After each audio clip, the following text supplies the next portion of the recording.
Imagine this. It's graduation night in 1999. 24 seniors from a small Midwestern town, full of life and laughter, board two buses for one last adventure together. Parents stood waving with teary smiles, and even a few teachers couldn't hold back their emotions as the buses pulled away. It was supposed to be a trip they'd remember forever. But within days, every single one of them vanished. No bodies, no screams, no sign of struggle, just tents left standing, food still cooking on the fire, and a single disposable camera dropped in the dirt. Among the happy campfire snapshots, there was one final picture. A photo so unsettling that detectives still talk about it to this day. The last image of the class smiling on a wooded trail, and in the background, hidden in the trees, a shadow no one could explain. If you love chilling mysteries, true crime cases, and stories that leave you questioning everything, hit subscribe right now. Because what you're about to hear is unlike anything you've ever heard before. Hollow Creek, Missouri, wasn't the kind of place that made national headlines. It was the kind of town where neighbors left their doors unlocked. Friday night football filled the bleachers, and everyone knew the names of the graduating class. And in 1999, that graduating class was just 24 students. 24 kids who had grown up together since kindergarten, who had shared every homecoming, every heartbreak, every dream. On graduation day, the whole town showed up. Parents filled the gymnasium, younger siblings held up homemade signs, and the local newspaper snapped photos of smiling teenagers in blue and gold gowns. For a town of barely 3,000 people, this wasn't just a ceremony, it was a moment of pride, a promise that the next generation was ready to chase bigger things. Jessica Myers, the valedictorian, stood at the podium and delivered a speech about chasing dreams while never forgetting where you came from. Her voice cracked when she looked out at her classmates, her second family. David Holloway, the football star, hugged his coach one last time before boarding the bus. Everyone knew he was bound for something bigger, the kind of future most small-town kids only dream about. And Emma Reyes, the quiet artist, carried her sketchbook tucked under her arm, already imagining the city skylines she'd soon be painting. These weren't kids trying to escape something. They weren't looking for trouble. They were stepping into adulthood with open arms, with futures so bright that even their parents couldn't stop smiling. And that's exactly why what happened next felt impossible. Two yellow school buses lined up in front of Hollow Creek High that evening, engines rumbling as parents snapped their final photos. Backpacks stuffed with snacks and sleeping bags piled high, and laughter spilled out of the open windows. For the class of '99, this was their send-off, one last camping trip together before college and jobs scattered them across the country. Teachers volunteered as chaperones, proud but teary-eyed, watching their students pile in. Some kids waved out the windows, others blasted music from portable CD players, shouting lyrics over the roar of the bus. The destination was only 40 miles away. Pine Barrens State Park, a sprawling forest preserve filled with winding trails and lakes. It wasn't far, but it felt like a world away. No streetlights, no cell phones, just the kind of trip where you made memories you'd talk about at reunions decades later. The ride was filled with inside jokes, whispered crushes, and the kind of restless energy only teenagers carry. By the time they arrived, the sun had dipped below the horizon, painting the woods in a dark, dusky glow. The students tumbled out, stretching their legs, teasing each other, and setting up camp beneath the towering pines. A bonfire crackled. Marshmallows roasted. Someone pulled out a guitar, strumming chords under the stars. Cameras flashed as friends posed with arms around each other, capturing smiles, laughter, and the promise of tomorrow. It looked perfect. Too perfect. Because those photos, those ordinary, joyful snapshots, would soon become evidence. The last proof of life before the entire class of 1999 disappeared without a trace. The morning after that first night at Pine Barrens, the buses were scheduled to pick the students up at 10 a.m. Parents waited back in Hollow Creek, expecting hugs, stories, and rolls of undeveloped film. But 10 a.m. came and went. By noon, the buses still hadn't returned. By dusk, parents were lining the high school parking lot, pacing, dialing every number they had. At first, it was easy to blame a wrong turn or a late start. Cell phones weren't common in 1999, and Pine Barrens was notorious for spotty payphones. But when night fell again, panic set in. Calls to the park rangers turned up nothing. The buses never came back. When investigators finally reached the campsite, what they found was impossible. The tents were still standing, sleeping bags unzipped. Breakfast dishes sat half-washed by the creek, as if someone had stepped away for only a moment. Backpacks, wallets, even car keys. Everything was there. But not a single person remained. And then there was the fire. Logs were still smoldering, glowing faintly in the dark, as though someone had left only minutes before. 2 yellow buses sat parked by the trailhead, their doors wide open, keys still dangling in the ignition. Not a single footprint led away from the site. Not toward the lake. Not into the forest. Nothing. It was as if 24 students and 3 teachers had simply evaporated. And the only clue investigators had to go on was a cheap disposable camera lying in the dirt. Within hours of the discovery, Hallow Creek transformed from a sleepy town into the center of a national nightmare. Police cordoned off the campsite, reporters swarmed the school, and terrified parents clung to every word from investigators. At first glance, the scene looked almost staged, everything neatly in place as if the students and teachers had been plucked out of existence. But the closer investigators looked, the stranger it became. On one picnic table lay a deck of playing cards scattered mid-game, the Queen of Hearts half buried in the dirt. Nearby, officers found a row of shoes lined neatly outside one of the tents. Every pair accounted for, but no one inside. It was as if the students had simply stepped out barefoot into the night, and never returned. And then there was the camera. It was identified as belonging to Sarah Whitman, the quiet, artsy girl who had been documenting the entire trip. Friends said she never went anywhere without her disposable Kodak. When technicians carefully developed the film, they found the expected: blurry group shots, silly faces, the classic poses of kids celebrating their first taste of freedom. But the final photo stopped everyone cold. It showed the entire class gathered together at the edge of the woods, smiling. But behind them, partially hidden in the trees, was something. At first glance it looked like a shadow, but zooming in revealed what appeared to be the figure of a man, tall, faceless, standing perfectly still, watching. No teacher or student could be identified as that figure. And no one who was supposed to be at the camp matched the silhouette. That single image shifted the investigation from a tragic disappearance to something far more sinister. The first real suspicion fell on the 2 bus drivers hired for the trip, Frank Doyle and Earl Watkins. Frank was a retired mechanic in his late 50s, known around Hallow Creek as a quiet but gruff man who mostly kept to himself.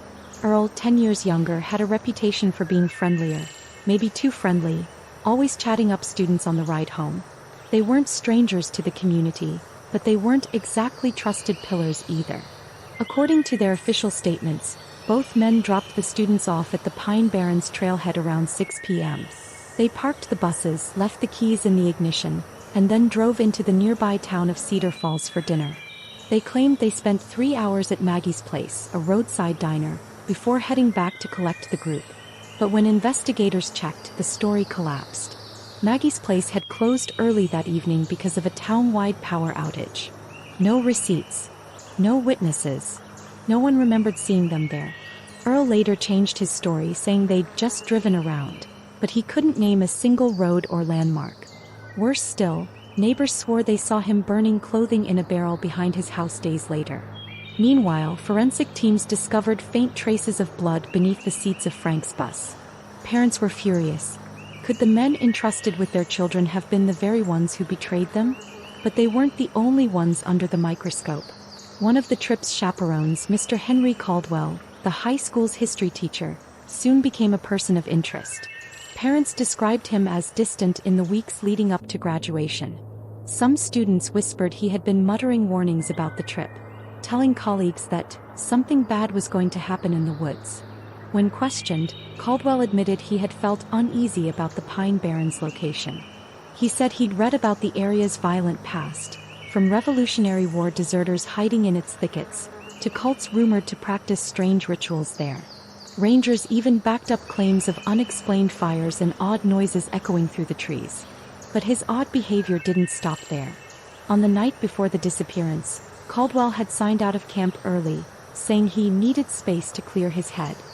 He returned at dawn, disheveled and tired. When investigators pressed him on where he had gone, Caldwell simply said, "I walked." The woods have a way of pulling at you. To the terrified parents, that sounded less like an alibi and more like a confession. And then came the photo.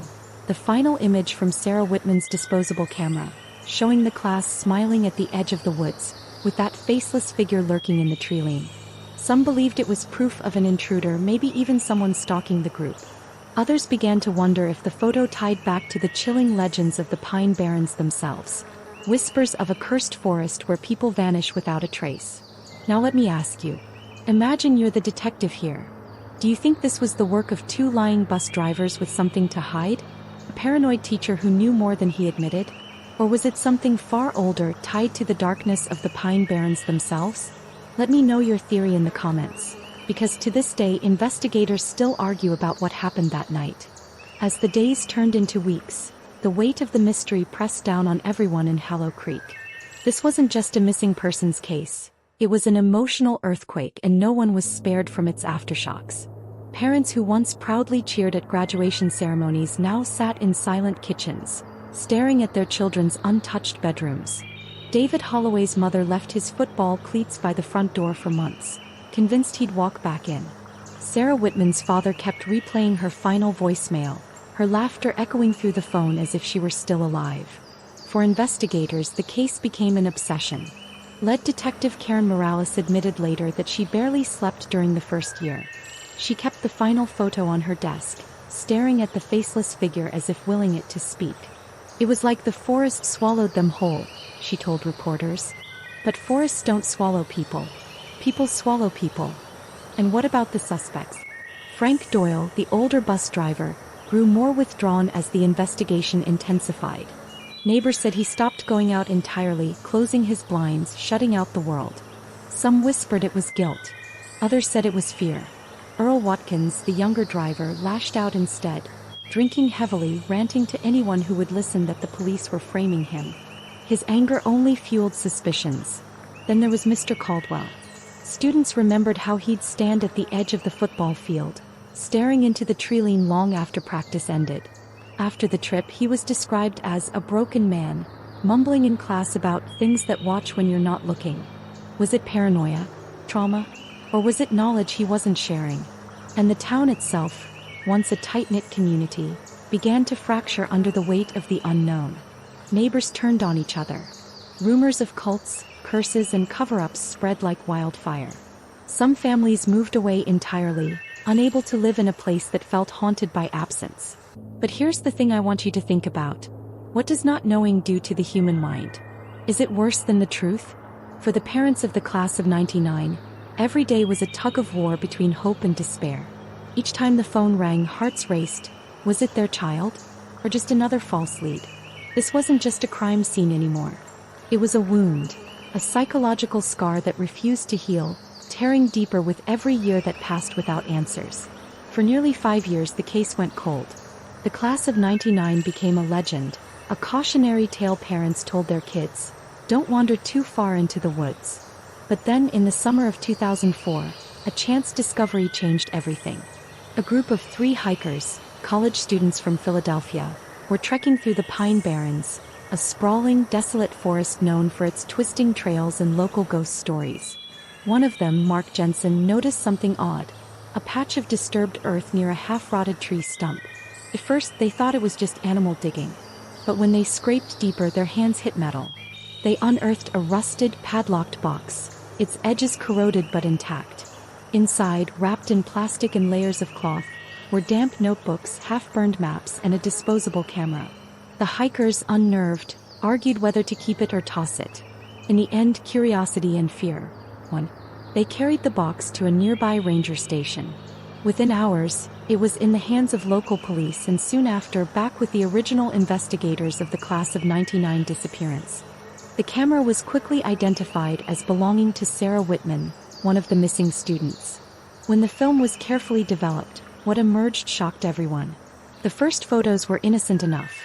Marshmallows over a fire, tents being pitched, kids making goofy faces. But then the tone shifted. The images became blurred, frantic. The last frames were the most haunting. A dark figure standing at the tree line, half hidden in the shadows, watching. No one in town could recognize him. He wore something torn and ragged, and across his face, what looked like a mask. But the most chilling detail wasn't the figure at all. In the very last photo, barely visible in the orange glow of the fire, was the edge of Sarah's journal. Investigators later compared it with the water-stained journal from the lockbox. The final page was a hurried scrawl, 3 words written with a shaking hand. "He found us." Despite the shocking discovery of Sarah Whitman's camera and journal in the Pine Barrens, the case of the class of '99 remains, to this day, one of the most chilling unsolved mysteries in American history. Forensics teams combed through every inch of the photos, zooming in on the mysterious figure at the tree line. Facial recognition software brought back nothing. No missing persons, no local offenders, not even a vague resemblance to anyone in the region. It was as if the man, if it even was a man, never existed outside that strip of film. The journal offered no clear answers either. The final page, with those 3 words, "He found us," raised far more questions than it answered. Who was he? A drifter who stumbled across the teens?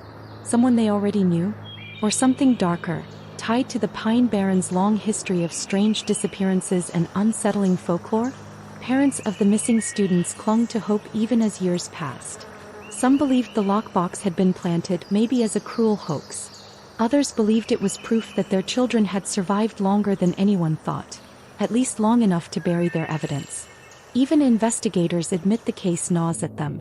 Retired Detective Alan Mercer once said in an interview, "Every time I close my eyes, I see that last photo. The firelight, the trees, and that thing standing there, watching. I've solved dozens of cases in my career. This one still keeps me up at night." To this day, hikers in the Pine Barrens report strange noises, distant voices, and the feeling of being watched. Some even leave behind notes at trailheads, warnings scrawled on scraps of paper: "Don't go past sundown, stay on the marked trails." And so, the class of '99 exists in limbo. Not alive, not gone, but suspended in that chilling last moment, captured forever in a blurry photograph. The case remains open. The lockbox remains in evidence. And the question still lingers. What really happened that night in 1999? And that's where the trail goes cold. The class of '99 vanished into history, leaving behind only a camera, a lockbox, and 1,000 questions that may never be answered. But what do you think? Was the mysterious figure just a stranger passing by, or someone the students already knew? Could the lockbox have been left as a desperate clue, or was it staged by someone else entirely? And why the Pine Barrens, a place already known for unsolved disappearances and dark legends? I'd love to hear your theories down in the comments. I read every single one. If this story gripped you as much as it did me, make sure to hit subscribe and turn on the notification bell so you don't miss the next chilling mystery I cover. Trust me, the next case might be even stranger than this one. Because in the world of true crime and unsolved mysteries, sometimes the scariest answers are the ones we never get.